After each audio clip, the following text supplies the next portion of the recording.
These lines on the map look permanent, but they're younger than your grandparents. In just over 100 years, the Middle East transformed from one vast empire into a patchwork of nations born from war, oil, and colonial agreements. Today on Maps Tell Stories, we'll watch the borders evolve and uncover the real stories they hide. Let's travel through time. In 1900, most of the Middle East belonged to the mighty Ottoman Empire, a massive multi-ethnic state that had ruled for over 600 years. Arabs, Kurds, Turks, Jews, Armenians, and many others lived under one sultan in Constantinople.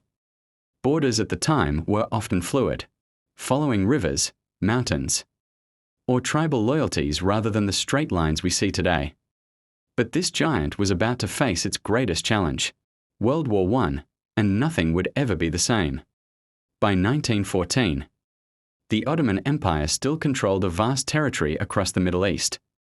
But everything changed when it entered World War I on the side of Germany. A surprise naval raid on Russian ports in the Black Sea brought declarations of war from Britain, France, and Russia. This once mighty empire now faced invasion on multiple fronts, and its defeat would open the door to one of the most controversial border redrawings in history. After the Ottoman Empire entered the war, Britain and France secretly negotiated behind closed doors. In 1916, they signed the Sykes-Picot Agreement, a backroom deal that divided the Arab provinces of the Ottoman Empire into British and French spheres of influence. These straight lines, drawn with little regard for the people living there, ignored centuries-old ethnic, tribal, and religious boundaries.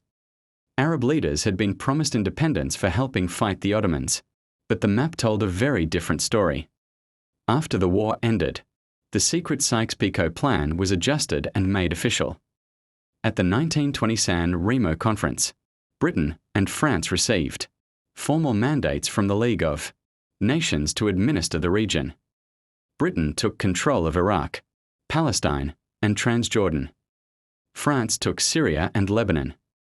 These were supposed to be temporary, preparing the territories for independence, but in reality they became tools of colonial control. The straight lines drawn on the map continued to divide communities and set the stage for future conflicts.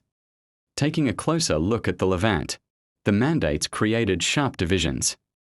France took direct control over Syria and Lebanon, while Britain administered Palestine and Transjordan.